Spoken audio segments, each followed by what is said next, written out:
Hey guys, it's your favorite Unc here. Go ahead and click that subscribe button below so you don't miss a single episode of Nightcap. That button right here. Come for the sports, stay for the stories. Josh Allen was chosen as the most overrated quarterback. As the most overrated quarterback in the league as a part of an anonymous survey of 103 NFL players. In the survey conducted by ESPN, 11 players voted Allen as the most overrated quarterback, placing him just ahead of Jalen Hurts and Tua, who got 10 votes apiece. Tua. One of the NFC players who voted for Allen pointed ball security as the reason, saying too many turnovers. So because he turns the ball away, but is he not good? Okay, but anyway, we get to that in a minute.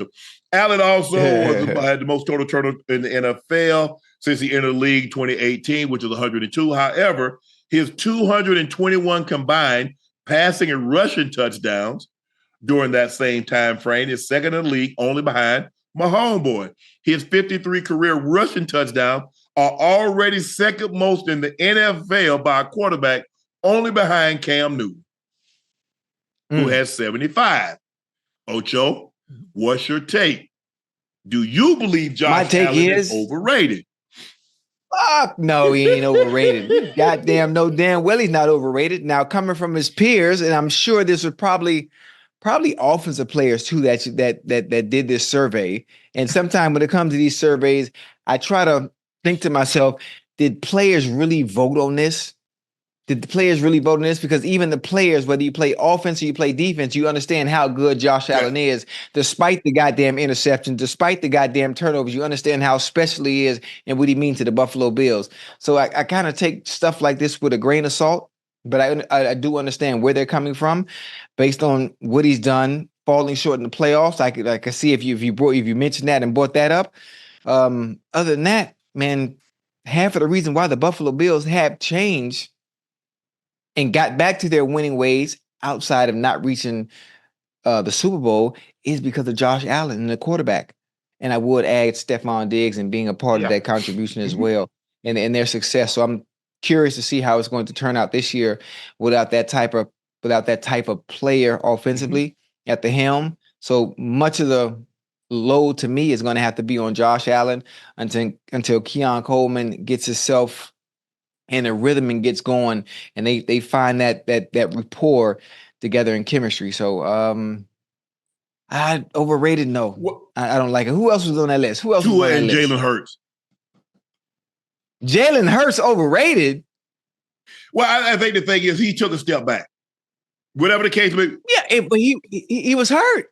The second Who cares about that? His was his paycheck hurt? He couldn't even run. Hurt. He couldn't even run. Ocho, you know when fans see that number one out there and they see Hurts on the back, that check, he got paid the same whether he was hurt or not. Yeah. That's how it works. Nobody cares. Well, if you hurt Ocho, go sit down. Because you can't use hurt as an excuse if you're going to go out there and play. Yeah. Now, listen, they started 10-1 last year, right? And then the goddamn kitchen sink fell out the second half of the season.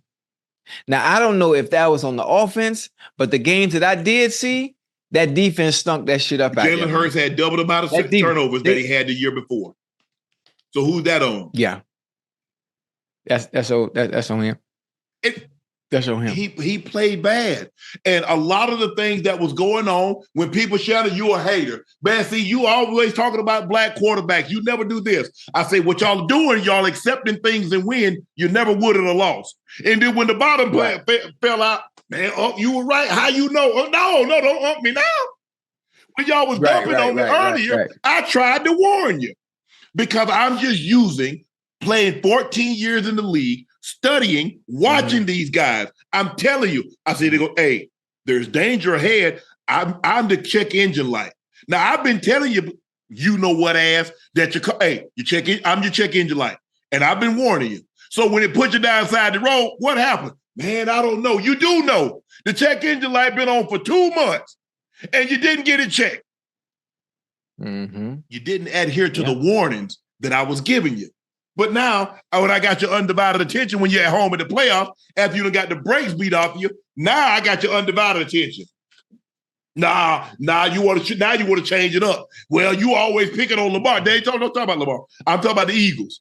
That's what I was talking about. We'll talk about Lamar at a later date in time. Right now, let's address your Eagles. And see, that was the problem. You know what?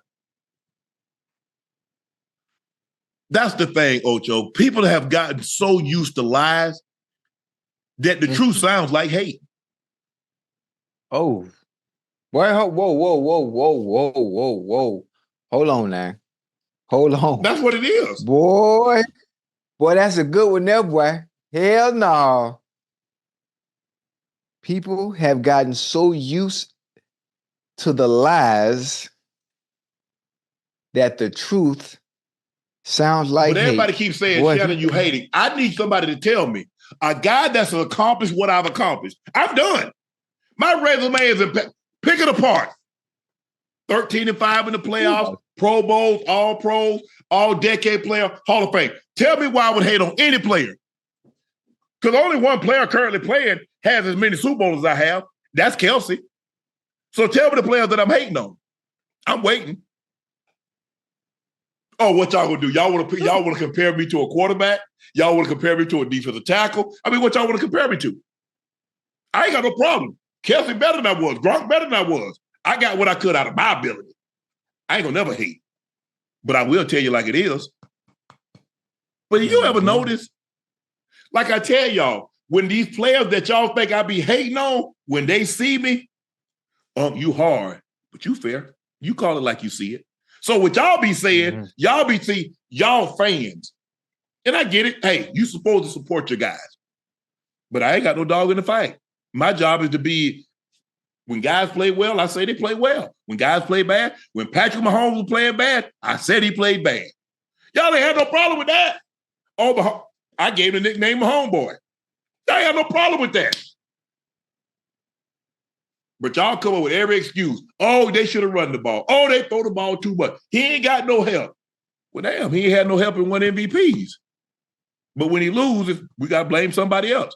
No, I'm just telling you. You turn the ball over the playoffs, you're going to lose. You're going home. It's really simple. It's always been like that, Ocho. And you pay double in the turnover. You pay double for turnovers in the playoffs. Double in the playoffs, yeah. So I'm going to keep telling y'all the truth. Y'all know it. But I get, does he turn the ball over too much? Yes. Oh, yeah. That's what's holding them back. But he ain't overrated. Mm-hmm. He ain't overrated. Not even he's not overrated. Two things can be true. He can be a turnover machine. Yeah. And he can still not be overrated. Mm-hmm. So I think sometimes we conflate the two things together and say, well, because he turns the ball over so much, he can't be that good. No, he that good. You don't put up the numbers. I mean, think about it. He's second. I mean, Josh Allen's only been in the league about 5 or 6 years, and the man got 53 rushing touchdowns. He's going to have, think about it, a quarterback with 100 rushing touchdowns. This guy's going to have 100 rushing touchdowns by the time his career is over, Ocho. Which is crazy. Yep. There ain't a whole lot of running backs that got 100 rushing touchdowns. This guy's a rushing touchdowns, There's a chance this guy might have 400 passing touchdowns and 100 rushing touchdowns, which will be crazy. Insane. But at the end of the day, you know that position is measured by one thing, Ocho. Playoffs and wins. That's it, Ocho. All that other stuff, you can throw for a gazillion yards. Hey, when it comes time to the playoff, you better throw for a gazillion yards, or you better find a way to get your team. Because that's what, like I said, the thing that's most impressive about Brady is that Brady, within the first couple of series, he could tell what type of game he needed to have in order to win. Oh, man, this is going to be a nip-tuck game. I can't turn it over. Okay, 150, 175 yards with no turnover is going to win it. Mm-hmm. He says, I'm not going to beat my team. I'm going to let somebody else help us beat them. That's what you got to do. That's what Brady was great at that. He knew, okay. All right, boys, let's go. I'm going to have to throw for 400 plus today. Mm-hmm. Or I'm going to need to throw for 175 and a touchdown and keep the ball out of harm's way. And I don't think enough Mahomes has gotten good at, look at that, over the last couple of years. we normally used to see him at home throw for 300-400. Look at that. Look at the game that he had against Philly in the Super Bowl. Did he throw for 200 yards in the Super Bowl, Ocho? No. Efficient decision making at its finest. This year it took overtime. I think he got over 300, but critical. Critical moments, not turning the ball over. That's what you got to have. It really comes down to it. In moments, play big in moments. Don't turn the ball over. Let them help you beat them by them turning the ball over.